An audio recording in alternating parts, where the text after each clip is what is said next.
High guys, welcome to Cric Chat with Venkatesh. Gautam Gambhir, Virat Kohli వీళ్ళిద్దరూ greatest of friends ఏమీ కాదు, మనకు తెలుసు. అయితే ఇప్పుడు వాళ్ళ మధ్య ఎలాంటి ఇబ్బందులు లేవు, అది వేరే విషయం అనుకోండి. కానీ both of them are Delhi boys. వాళ్ళ మెంటాలిటీ సిమిలర్. వాళ్ళ మీద ఎవరైనా ఏదైనా అంటే దాచుకోరు, అది దాన్ని విని ఊరుకోరు, ఇచ్చి పడేస్తారు. గ్యారంటీగా ఏదో ఒక పాయింట్లో they will revert back. And Gautam Gambhir ప్రస్తుతం అదే చేశాడు. గౌతమ్ గంభీర్కి Sunil Gavaskar, legendary cricketer and our former opening batsmen, ఇద్దరి మధ్య కొంత ఘర్షణ వాతావరణం కొన్ని సంవత్సరాలుగా కంటిన్యూ అవుతుంది. అది ఇప్పుడు ఎలా అయిందంటే, రీసెంట్గా ఒక ఇంటర్వ్యూ, ఒక పాడ్కాస్ట్లో గౌతమ్ గంభీర్ మాట్లాడుతూ ఏమన్నాడంటే, నేను యంగ్ ఫ్యాన్స్కి ఆన్సరబుల్. కోచ్గా నన్ను చాలామంది విమర్శిస్తున్నారు, కానీ యంగ్ ఫ్యాన్స్ వాళ్ళకి నేను జవాబుదారి తప్ప ఏసీ రూముల్లో కూర్చుని కామెంటరీ బాక్సుల్లో కూర్చుని మాట్లాడే వాళ్ళకి నేను సమాధానం చెప్పాల్సిన అవసరం లేదు అని అన్నాడు. ఇంకోటి ఏమన్నాడంటే, కొంతమంది ఒక 25 ఏళ్ళుగా కామెంటరీ బాక్స్ని తమ సొంత జాగీర్లా చేసుకుని వాళ్ళు ఇష్టం వచ్చినట్టు మాట్లాడుతున్నారని కూడా అన్నాడు. తర్వాత ఇంకోటి ఏమన్నాడంటే, నేను నా ప్రైజ్ మనీని ఏం చేస్తాననేది నేను ఎవరికి జవాబు చెప్పాల్సిన అవసరం లేదు. ఎవరైతే ఎన్ఆర్ఐస్గా ఉండి ట్యాక్స్లు కొడుతున్నారో వాళ్ళు తమ సంగతి తాము చూసుకోవాలి, నా మీద కామెంట్ చేసే ముందు అని అన్నాడు. ఇవన్నీ కూడా ఎవరి మీద ఎక్కువ పెట్టాడు? ఇప్పుడంతా మిజైల్స్ నడుస్తుంది. సో ఈ మిజైల్స్ అన్నీ కూడా సునీల్ గవాస్కర్ మీద ఎక్కువ పెట్టాడు గౌతమ్ గంభీర్. దాంట్లో ఎలాంటి సందేహం లేదు. ఎందుకంటే 25 ఏళ్ళ నుంచి ఎవరున్నారు బాక్స్లో? 25 ఏళ్ళు 30 ఏళ్ళు దాటి. నాకు తెలిసి సునీల్ గవాస్కర్ 87లో రిటైర్డ్, 1987లో. తర్వాత ఒక 2-3 ఏళ్ళకే కామెంటరీ బాక్స్లోకి వచ్చేసాడు. సో సునీల్ గవాస్కర్ ఆల్మోస్ట్ ఒక 30-35 ఇయర్స్ నుంచి ఉన్నాడు. 25 ఏళ్ళు అన్నాడు. కానీ నేను ఇంకెవరు కూడా అంత అన్ని రోజులు లేరు. ఈవెన్ సంజయ్ మాంజ్రేకర్ వాళ్ళు కూడా తర్వాత చాలా లేట్గా వచ్చారు. సో ఎవరైతే కామెంటరీ బాక్స్లో దాని సొంత జాగీర్లో మార్చుకుని కామెంట్ చేస్తున్నారనేది ఖచ్చితంగా గవాస్కర్ని ఉద్దేశించి అన్నదే. దాంట్లో ఎలాంటి సందేహం మనకు ఉండాల్సిన అవసరం లేదు. ఎందుకంటే వాళ్ళిద్దరి మధ్య ఈ మాటల యుద్ధం కొన్ని, అంటే ఒకరినొకరు కామెంట్ చేసుకోవడం అనేది కొన్ని రోజులుగా జరుగుతుంది. బేసిక్గా ఏంటంటే, కొన్నేళ్ల క్రితం, ఐ థింక్ ఒక 2-3 ఇయర్స్ బ్యాక్ అనుకుంటాను, 2 ఇయర్స్ బ్యాక్ అనుకుంటాను, గౌతమ్ గంభీర్ ఒక కామెంట్ చేశాడు. అంటే జనరల్ కామెంట్. అదేంటంటే, ఈ పాన్ మసాలా యాడ్స్లో నటిస్తున్నారు కొంతమంది క్రికెటర్స్, అంటే సెహ్వాగ్, సునీల్ గవాస్కర్, వీళ్ళు పాన్ మసాలా యాడ్స్లో నటిస్తున్నారు. నాకు కూడా ఏమాత్రం ఇష్టం లేదు. సునీల్ గవాస్కర్ అంటే నాకు చాలా రెస్పెక్ట్ ఉంది. కానీ సునీల్ గవాస్కర్కి ఇప్పుడు మనీ అంత అవసరం? పాన్ మసాలా యాడ్స్ చేయాల్సిన అవసరం ఉందా? పాన్ మసాలాతో యూత్ చాలా ఇబ్బంది పడుతున్నారు. పాన్ మసాలా అని వాళ్ళు పేరు చెప్తారు, కానీ వాళ్ళు అమ్మేది పాన్ మసాలా పేరు చెప్పి వాళ్ళు అమ్మే ఆ కంపెనీలని అమ్మే గుట్కా అయినా పాన్ మసాలా అయినా చాలా చాలా డేంజరస్ అని అందరికీ తెలుసు. ఆ యాడ్స్లో వీళ్ళు నటిస్తున్నారు. అవి యాడ్స్ మనం రెగ్యులర్గా చూస్తున్నాం. పాన్ మసాలాలో ఎలాంటి జరదా లేదు, అది లేదని మనం చెప్తారు, కానీ యాక్చువల్గా సరగేట్ యాడ్స్ అంటారు అవి. ఇప్పుడు బ్యాక్ పైపర్ అనేది యాడ్ వస్తుంది, సోడా అని వస్తుంది. సోడా కాదు, వాళ్ళు యాక్చువల్గా సోడాని యాడ్ చేస్తారు. ఎందుకంటే లిక్కర్ యాడ్ డైరెక్ట్గా ఇవ్వడానికి వీల్లేదు కాబట్టి ఆ రకమైన యాడ్స్ ఇస్తారు. అలాగే ఈ పాన్ మసాలా పేరు చెప్పి వాళ్ళు అమ్ముకుంటుంది గుట్కా, అందరికీ తెలిసిన విషయం. సో అలాంటి ఒక యాడ్స్లో నటిస్తున్నారు కొంతమంది అని చెప్పి, బహుశా గవాస్కర్ పేరు కూడా అన్నాడేమో, నాకు కరెక్ట్గా గుర్తులేదు. సో అక్కడి నుంచి వాళ్ళిద్దరి మధ్య ఆ ప్రాబ్లం. అంటే నువ్వు నువ్వు నా మీద కామెంట్ చేస్తావని గవాస్కర్ మైండ్లో పెట్టుకొని అతను బార్డర్ గవాస్కర్ ట్రోఫీలో ఇండియన్ టీం ఓడిపోయినప్పుడు గవాస్కర్ మన సపోర్ట్ స్టాఫ్ ఏం చేస్తున్నారు, బోల్డ్ మనీ తీసుకున్నారు, వాళ్ళు ఏం చేస్తున్నారు, గంభీర్ ఏం చేస్తున్నాడు, మార్నింగ్ మార్కల్ ఏం చేస్తున్నాడు, ర్యాంటన్ డెస్కట్ ఏం చేస్తున్నాడు, ఏంటి బార్డర్ గవాస్కర్ ట్రోఫీ మనం చిత్తుగా ఓడిపోయాం, వీళ్ళంతా వీళ్ళ పర్ఫార్మెన్స్ ఏం చేస్తున్నారు, సపోర్ట్ స్టాఫ్ సంగతి ఏంటి అని చెప్పి 1-2 సార్లు చాలా రెట్టించి సునీల్ గవాస్కర్ అనడం జరిగింది. అది ఒకటి. తర్వాత ఛాంపియన్స్ ట్రోఫీ మనం గెలిచిన తర్వాత బీసీసీఐ వాళ్ళు క్యాష్ ఇన్సెంటివ్స్ ప్రకటించింది. 3 crores ఎంతో గౌతమ్ గంభీర్కి ఇచ్చారు. అది ఇచ్చిన 15 రోజుల తర్వాత సునీల్ గవాస్కర్ మాట్లాడుతూ ఏమన్నాడంటే, గౌతమ్ గంభీర్కి మన ప్రజెంట్ ఇండియన్ కోచ్కి ఆ క్యాష్ ఇన్సెంటివ్ అనౌన్స్ చేసి 15 రోజులైంది, మరి అతను ద్రావిడ్లా చేయబోతున్నాడా లేదా, ఇంకా ఏం మాట్లాడలేదేంటి అని అన్నాడు. మనకు తెలుసు కదా, ద్రావిడ్ T20 వరల్డ్ కప్ గెలిచిన తర్వాత ద్రావిడ్కి ఒక అమౌంట్ అనౌన్స్ చేశారప్పుడు 3 crores అనుకుంటా. అప్పుడు కూడా అది 2.5 crores more than his support staff. Bowling coach, batting coach, fielding coach వీళ్ళందరూ ఉంటారు కదా, వాళ్ళందరికంటే ద్రావిడ్కి ఎక్కువ అమౌంట్ ఇచ్చారు. 2.5 crores ఎక్కువ ఇచ్చారు యాజ్ హెడ్ కోచ్. అది అతను యాక్సెప్ట్ చేయలేదు. నాకు అలా కాదు, నాకు వాళ్ళతో సమానంగా ఇవ్వండి, అది అమౌంట్ వాళ్ళకి నాకు షేర్ చేసుకుంటాం అన్నట్టుగా అతను చెప్పాడు. So he refuse to accept that extra amount. అది మనకు తెలుసు, అది ద్రావిడ్ గొప్పతనం. ద్రావిడ్ అది అతని పర్సనాలిటీ, అతని గొప్పతనం. అతను ఆ రకంగా చేశాడు. అదే ప్రతి ఒక్కరు చేయాలని రూల్ ఏం లేదు. ఒక క్రికెటర్ ఎవరన్నా ఎంపైర్ అవుట్ ఇచ్చినా లేకపోయినా వెళ్ళిపోయాడని చెప్పి ప్రతి ఒక్కరు నడిచి వెళ్ళిపోవట్లేదు కదా. They are not walking. So అది వాళ్ళ పర్సనల్ డెసిషన్. చేయాలా వద్దనేది వాళ్ళ ఇష్టం.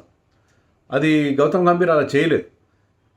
దాన్ని అంటే చాలా ఎంబారసింగ్ సిచ్యుయేషన్ క్రియేట్ చేశాడు. నువ్వు కూడా చేసేయి, నువ్వు కూడా అది వాపస్ ఇచ్చేసేయి, నీ సపోర్ట్ స్టాఫ్కి ఎంత ఇచ్చారో అంతే తీసుకో అన్నట్టుగా అతని మీద ఒక చాలా కొంటెగా ఉంది. సునీల్ గవాస్కర్ లాంటి అతనికి స్టేచర్ తగినట్టుగా లేదు ఆ కామెంట్. ఎందుకంటే అది ప్రతి ఒక్క కోచ్ అలా చేయాలని రూల్ ఏం లేదు కదా. దాని గురించే మరి ఇప్పుడు గంభీర్ మాట్లాడుతాను. నేను నా అమౌంట్ ఏం చేస్తాను అనేది, నాకు ఇచ్చిన నేను దేనికి ఖర్చు పెడతాది నా సొంత విషయం. ఎవరైనా అలా గ్లాస్ హౌసెస్లో ఉండి గాజు గదిలో ఉండి కామెంట్ చేసేవాళ్ళు, వాళ్ళు ఏం చేస్తున్నారు, ఎన్ఆర్ఐస్గా ఉండి ట్యాక్స్లు ఎగ్గొడుతున్నారు, వాళ్ళు చూడాలి అని చెప్పి అన్నాడు. అది కూడా గవాస్కర్ని ఉద్దేశించి. ఎందుకంటే మనకి ఆరోపణ గవాస్కర్ మీద చాలా కాలంగా వస్తున్న ఆరోపణ ఏంటంటే అతను దుబాయ్ని హోమ్గా చేసుకున్నాడు. దుబాయ్కి అతనికి ఏదో ఒక స్పెషల్ వీసా ఉంది. దుబాయ్లో ఎక్కువ రోజులు ఉంటాడు, 180 days అంతా దుబాయ్లో ఉండి ఎన్ఆర్ఐ స్టేటస్ మెయింటైన్. దుబాయ్లో అతని ఫ్లాట్ ఉందని కూడా చెప్తారు. సో దుబాయ్లో సునీల్ గవాస్కర్ ఫ్లాట్లో ఉంటాడు. ఇండియా ట్యాక్స్లు ఎగ్గొట్టడం కోసం ఎన్ఆర్ఐ స్టేటస్ అతను మెయింటైన్ చేస్తాడు. ఎందుకంటే అతని కామెంటరీ ద్వారా చాలా ఇన్కమ్ వస్తుంది.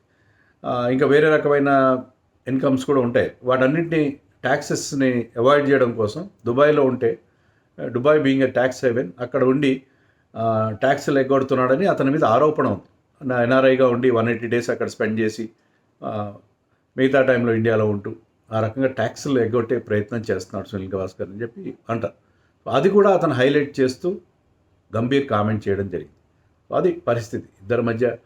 ఇది ఎలా అయిందంటే, మామూలుగా ఇండియన్ క్రికెట్లో చాలా కాలంగా north zone versus west zone, Mumbai versus Delhi, ఇప్పుడు బిషన్ సింగ్ బేడీ అప్పటి నుంచి కూడా ఉంది. Bishan Singh Bedi versus Ajit Wadekar, Bishan Singh Bedi versus Sunil Gavaskar. అప్పటి నుంచి ముంబై ఢిల్లీ మధ్య రైవలరీ అనేది ఎప్పుడు ఉంది, వాళ్ళకి ఎప్పుడు కూడా తూతూ మాపి నడుస్తూనే ఉంటుంది.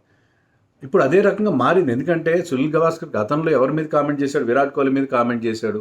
విరాట్ కోహ్లీ లాక్డౌన్ టైంలో ప్రాక్టీస్ చేయలేదు, ఓన్లీ అనుష్క అతనికి బౌలింగ్ చేసిందని అతని ఫ్యామిలీని కూడా తీసుకొచ్చాడు. దానికి అనుష్క కూడా రియాక్ట్ అయ్యి ఆమె కూడా చాలా స్ట్రాంగ్ వర్డెడ్ స్టేట్మెంట్ ఒకటి రిలీజ్ చేయడం గవాస్కర్ మీద చూసాం. గవాస్కర్కి ఎన్ని అవసరమా.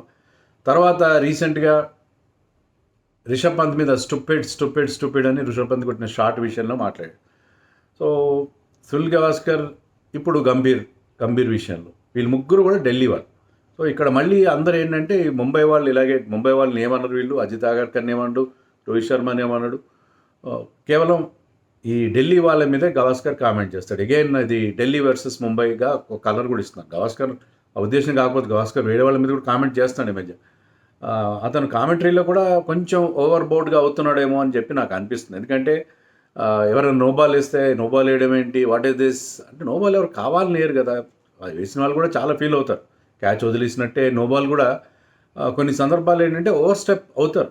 ఆ లక్ష్మణ్ రేఖ దాటడం అనేది ఎవరైనా చేస్తారు. అది నోబాల్ వేయడం అనేది ఎవరు కావాలని చేయరు కదా. నోబాల్ వేయడం ఏంటి, వాట్ ఈస్ దిస్ అని చెప్పి చాలా యాజిటేటెడ్గా దిట్స్ క్రైమ్ అన్నట్టుగా గవాస్కర్ మాట్లాడడం అనేది మనం అనేక సందర్భాలు చూసాం. అతను తన కామెంటరీ కెరీర్ని కూడా అన్నెసరీ ఎక్స్టెండ్ చేస్తున్నాడేమో అనిపిస్తున్నాం. ఎందుకంటే all due respects to him, treat him చాలా లెజెండ్స్, ఐకానిక్ ఫిగర్స్ వాళ్ళు. గవాస్కర్, కపిల్ దేవ్ వీళ్ళందరూ కూడా మాకు చిన్నప్పటి నుంచి వాళ్ళని మామూలు మనుషులుగా మేము ఎప్పుడు చూడలేదు. బట్ అవన్నీ పోగొట్టుకుంటున్నారేమో, ఆరా వాళ్ళు పోగొట్టుకుంటున్నారేమో అనిపిస్తుంది. కానీ గవాస్కర్ పర్టికులర్లీ అతను రిటైర్మెంట్ కరెక్ట్ టైంకి ఇచ్చాడు. 87లో when he was at his peak. మనం world cup 87 one day world cup ఆడినప్పుడు అతని మొట్టమొదటి సెంచరీ అతను చేశాడు. Last league match of the ఆ వరల్డ్ కప్ సెమీఫైనల్లో మనం ఓడిపోయాం, దాంట్లో అతను రిటైర్ అయిపోయాడు. So that was his last match world cup 87. So అప్పటికి అతను మంచి ఫామ్లో ఉన్నాడు. అతని సెంచరీ కూడా చేశాడు. అంతకుముందు మ్యాచ్లో సెంచరీ చేశాడు. అతని ఫస్ట్ వన్డే సెంచరీ అది, అంతకుముందు ఎప్పుడు సెంచరీ చేయలేదు. So when he was on high he retired. అతను ఎప్పుడు చెప్తాడు గవాస్కర్, పీపుల్ అడగాలి రిటైర్ అయినప్పుడు వై హీ హాజ్ రిటైర్డ్ అని, అంతేగాని why not he's not retiring అని అడగకూడదు. వై అనాలి తప్ప వై నాట్ అనకూడదని చెప్తాడు. సో అదే అతను ఆ రకంగా రిటైర్ అయ్యాడు. ఇప్పుడు కామెంటరీలో కూడా చెప్పినవే చెప్పి ఎప్పుడు ఈ always reminds us that only 2 fielders will be outside the 30 meter circle. దానివల్ల అతను ఇలా చేస్తున్నాడు, చెప్పినవే చెప్పి అతని కామెంటరీ కూడా వినసొంపుగా లేదు, వినబుద్ధి కావట్లేదు. ఎందుకంటే కొంచెం అవుట్డేటెడ్ అయ్యాడేమో అనిపిస్తుంది. తర్వాత అతని ఇలాంటి కామెంట్స్ చేయడం కొన్నిసార్లు కొంచెం శృతి మించిన కామెంట్స్ అనేవి మనం చూస్తాం. ముఖ్యంగా గంభీర్ విషయంలో, ముఖ్యంగా ఆ ప్రైజ్ మనీ విషయంలో అతను చేసిన కామెంట్ అయితే చాలా చాలా అబ్జెక్షనబుల్. అది అతని సొంత విషయం, అతను ఇవ్వాలా వద్దా అనేది అతని సొంత విషయం. దాని గురించి కామెంట్ చేయడం, దానికి ఇప్పుడు గంభీర్ రియాక్ట్ చేయడం గట్టిగానే. గవాస్కర్ పేరు ఎత్తకపోయినప్పటికీ కూడా everybody knows that his target was Sunil Gavaskar, దాంట్లో ఎలాంటి సందేహం లేదు. సో దీనికి గవాస్కర్ ఎలా రియాక్ట్ అవుతాడో చూడాలి. ఇంకోటి, చాలామంది ఏమనుకుంటారంటే గవాస్కర్ మీద ఇలాంటి కామెంట్లు చేస్తున్నాడు కదా, రిషబ్ పంత్ని స్టూపిడ్ అన్నాడు, ఇప్పుడు గంభీర్ మీద కామెంట్ చేశాడు. గవాస్కర్ని కామెంటరీ ప్యానల్ని తీసేస్తారా స్టార్ స్పోర్ట్స్ వాళ్ళు కానీ, లేకపోతే ఐసీసీ వాళ్ళు కానీ?